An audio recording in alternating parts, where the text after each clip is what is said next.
In the early hours of April the 16th, 1947, a cataclysmic event unfolded in the heart of Texas, an event that forever etched a somber chapter in American industrial history. The Texas City disaster, a deadly combination of fire and explosions, which ripped through the port city, leaving devastation in its wake. But what could cause such an unthinkable disaster? The answer may shock you, so join me as we uncover the story of the Texas City disaster. I'm your host, Ryan Sokash, and you're watching It's History. This video is brought to you by Delete Me. Now, I need to warn everyone that our story today is not for the faint of heart. It's a chilling tale of just how dangerous the world can be when the public is unaware of secret dangers brewing out of sight. And to be perfectly honest, we are now faced with new risks in the digital age. As technology has advanced, your personal information is in danger, especially if it falls into the hands of entities like data brokers. They gather individuals' data from multiple sources and sell it for profit. A complete and detailed profile is established, and it's out of your control, putting you at risk for identity theft or phishing scams. But thanks to our sponsor, Delete Me, you can stop worrying about those troubles. Delete Me is a fantastic service that will erase your personal data from people search websites. Vital information like addresses, old photos, or phone numbers can all be eliminated. Additionally, thanks to their automated monitoring system, Delete Me ensures that records won't repopulate after being deleted. It's simply fantastic. Since starting my own online journey, I've witnessed numerous cases of colleagues affected by a lack in privacy. Not to mention the things you said 10 years ago can now be maliciously used against you. Not to mention cases of phishing scams that have caused them significant financial loss. The risks are real, so it's crucial that we all take action to protect ourselves. So get 20% off Delete Me US consumer plans when you go to joindeleteme.com/Socash and use the promo code Socash at checkout. That's joindeleteme.com/Socash, code Socash. Texas City, located on the Gulf Coast of Texas, was a bustling industrial hub by the mid-20th century. Founded in the late 19th century, the city grew rapidly due to its strategic location and the establishment of various industrial plants and refineries. By the 1940s, Texas was a vital cog in America's industrial machine, playing a significant role in the production and shipment of petrochemicals, particularly in support of World War II efforts. With that in mind, the SS Grand Camp, a French-owned vessel, arrived in Texas City in early April of 1947. Although foreign-owned, the SS Grand Camp was not entirely unfamiliar with American waters, as she was a former Liberty ship, originally named SS Benjamin, constructed during World War II to support the Allied war effort. Post-war, it was sold to the French government and utilized to transport goods essential for Europe's reconstruction, reflecting an era of international cooperation. With that in mind, the Grand Camp docked in Texas City to load ammonium nitrate, intended for use as fertilizer in the recovering agricultural sectors of war-torn Europe. With approximately 2,300 tons of the substance on board, the ship's cargo was sensitive, to say the least. You see, this substance, while stable under normal conditions, can become highly explosive under certain circumstances. To make matters worse, the Grand Camp was one of several ships in port with dangerous substances on board. For example, there was also the SS High Flyer, which carried many hazardous materials. Now, considering that context, what happens next is truly baffling. On the morning of April the 16th, workers noticed smoke emanating from the SS Grand Camp's hold. Despite efforts to extinguish the fire by smothering it, it quickly intensified. Unbeknownst to the dock workers and the residents of Texas City, the conditions for a catastrophic explosion were aligning. The heat and pressure inside the ship's hold were reaching critical levels, setting the stage for an unprecedented disaster.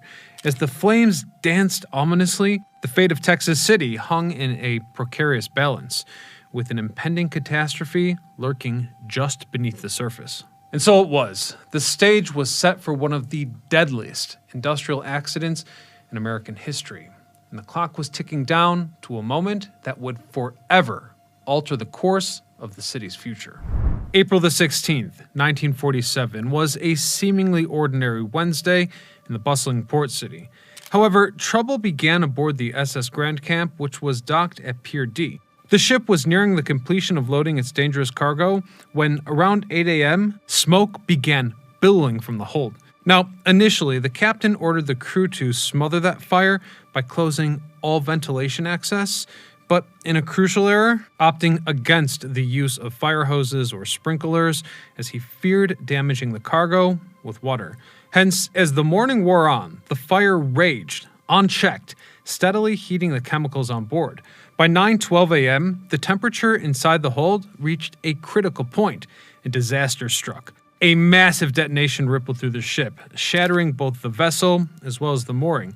The force was unimaginable, to the point that buildings within a 2,000-foot radius were obliterated, while the port itself suffered extensive damage. Then, the blast triggered a chain reaction of unimaginable horror. A 15-foot tsunami surged towards the shore, sweeping away structures and lives. Shockwaves rippled outwards, leveling nearly 1,000 more buildings across the city. But that's not the end. It gets worse. The Monsanto chemical plant, located near the docks, took a direct hit, claiming the lives of 145 workers in an instant. Fire erupted across the waterfront, ignited by flying debris and burning bales of twine from the Grand Camp's cargo. The city's refineries, crucial to its economic lifeblood, were also engulfed in flames. Smoke filled the air. Witnesses recall it blotting out the sun, turning the day into an unnatural twilight. Amidst this chaos, screams and cries for help pierced the thick smoke. The immediate aftermath was a scene of utter devastation, with rescue efforts hampered by the ongoing fires and the sheer scale of destruction. But once search and rescue finally took hold, the hospitals overflowed with the injured.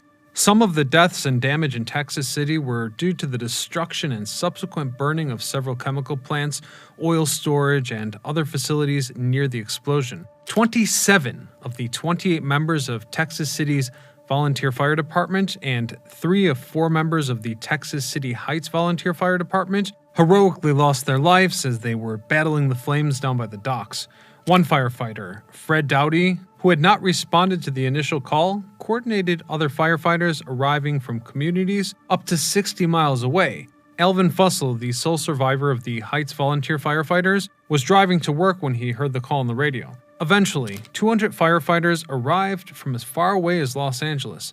Fires resulting from the catastrophic event were still burning a week after the disaster, and the process of body recovery took nearly a month. All 4 fire engines of Texas City were twisted into burned husks. Over 5,000 people were injured in the end, with 1,784 of them admitted to 21 area hospitals. Over 5,000 homes were destroyed and hundreds damaged, leaving 2,000 people homeless. The seaport was destroyed and many businesses were flattened or burned. Additionally, over 1,100 vehicles were damaged and 362 freight cars were obliterated. The property damage was estimated at $100 million.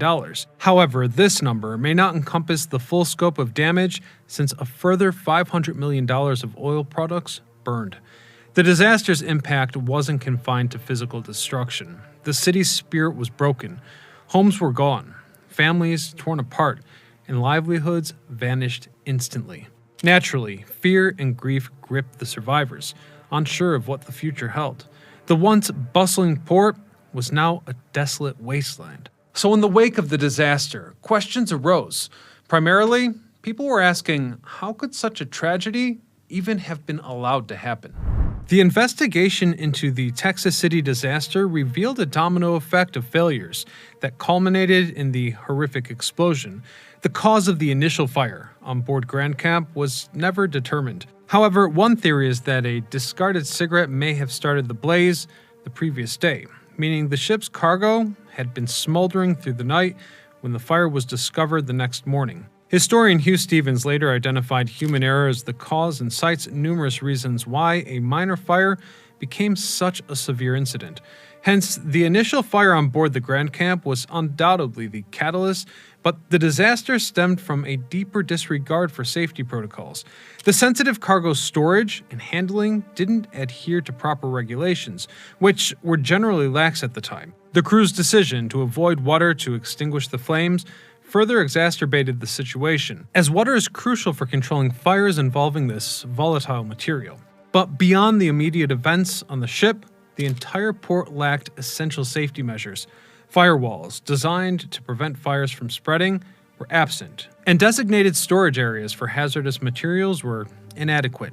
These shortcomings exposed a critical breakdown in communication between the Coast Guard, the Port Authority, and the ship's crew. In other words, this lack of coordination likely played a crucial role in escalating the situation, preventing a potentially controlled response to that initial fire. It was the perfect storm. The disaster received national media attention, with offers of assistance coming from around the country. Several funds were established to handle donations, particularly the Texas City Relief Fund, created by the city's mayor. Oddly, one of the largest fundraising efforts was organized by Sam Maceo, one of two brothers who ran the organized crime in the region at the time. Maceo organized a large-scale benefit on the island, featuring entertainers including Phil Harris, Frank Sinatra, and Ann Sheridan. Ultimately, the Texas City Relief Fund raised over $1 million, with payouts for fire insurance claims reaching nearly $4 million. Within days of the disaster, major companies that had lost their facilities announced plans to rebuild in Texas City, and in some cases, expand their operations. Some companies implemented policies of retaining all hourly employees who had previously worked at their destroyed facilities, with plans to use them in rebuilding. The cost of industrial reconstruction was estimated at approximately $100 million, or $1.36 billion when adjusted for inflation. In the aftermath of this disaster, a wave of reform swept through the maritime industry. Stricter regulations were established, dictating specific packing requirements and temperature control measures. The overall safety standard within ports also underwent significant overhaul.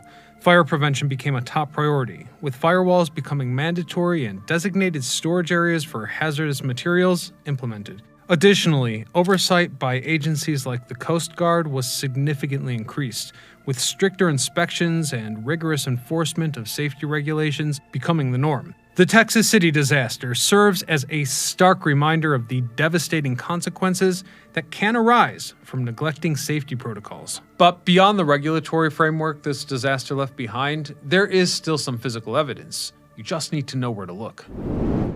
While most of the physical destruction from the explosion have been cleared away as the city was rebuilt, there are a few physical reminders around Texas City. The Grand Camp's anchor, a massive 1.5-ton piece of metal, was hurled over 2 miles by the blast and now rests as a memorial in Texas City's Memorial Park. Additionally, the park itself was built upon the site of a small cemetery where unidentified victims of the disaster were initially buried. And so, the most significant remains of the disaster are the memorials dedicated to those who lost their lives. The aforementioned Memorial Park serves as a place of remembrance and reflection. Finally, the Texas City Disaster Museum is a permanent reminder of the tragedy, educating visitors about the event and the aftermath. Special thanks to our viewer who submitted this episode. If you have a story you'd like us to cover, please email me some bullet points and maybe a few pictures for context. Otherwise, you can support the channel by clicking both subscribe and join. Thank you guys for watching, and until next time, this is Ryan Sokash signing off.